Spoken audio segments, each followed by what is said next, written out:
मग मी काय केलं की एक ॲडिशनल कलेक्टर आहेत पुण्याचे, त्यांचा एक व्हिडिओ ऐकला. म्हणजे त्यांनी सगळा अभ्यास केलेला आहे, म्हणजे आपलं बरंचसं काम त्यांनी कमी केलेलं आहे.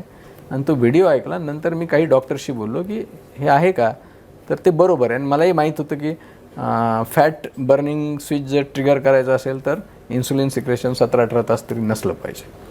इन्सुलिन सिक्रेशन म्हणजे 2 बडीशोपचे दाणे जरी तोंडात टाकले तरी ते कार्यक्रम सुरू होतो इन्सुलिनचा. मग मी करायचं ठरवलं.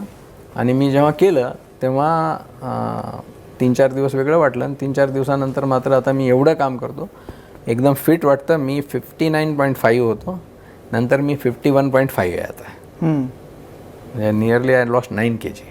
And I am more energetic and more fit. I am not promoter of OMAD, 1 meal a डेचा मी प्रमोटर नाही आहे. पण माझा अनुभव सांगतो, हे खरंच चांगलं आहे. पोटाचं 5-7, 10-15 किलोचं ओझं घेऊन फिरण्यात काही मतलब नाही आहे.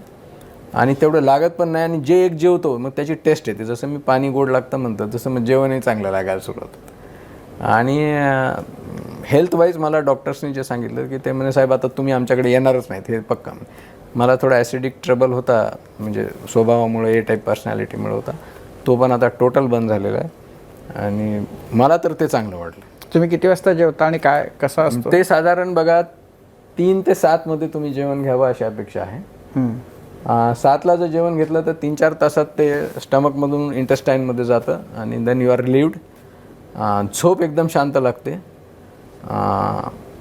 तुम्ही करून बघा, तुम्हाला उगाच छान वाटायला सुरुवात होईल. अच्छा, खूपच भारी वगैरे. पण मग जेव्हा भुकेची भावना होते तेव्हा काय करता? भुकेची भावना पहिले 4 दिवस होती, 4 दिवसानंतर काही होत नाही.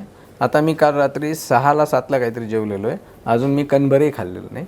तुम्ही डिकॉशन चहा without sugar, decoction coffee without sugar और वॉटर हे घेऊ शकता. त्याने ॲसिडिटी होत नाही, काही होत नाही, काही होत नाही. आणि फिटनेस एकदम येतो. आणि एक नॉर्मल रूल असा आहे की तुमचं एज वय आपलं वेट किती असलं पाहिजे, तर तुमचं कॉलेजमध्ये जेवढं वेट असेल तेवढं तुमचं वेट असलं पाहिजे. हा एक नॉर्मल रूल आहे. तर माझं कॉलेजमध्ये 50 होतं, I am trying to reach to 50.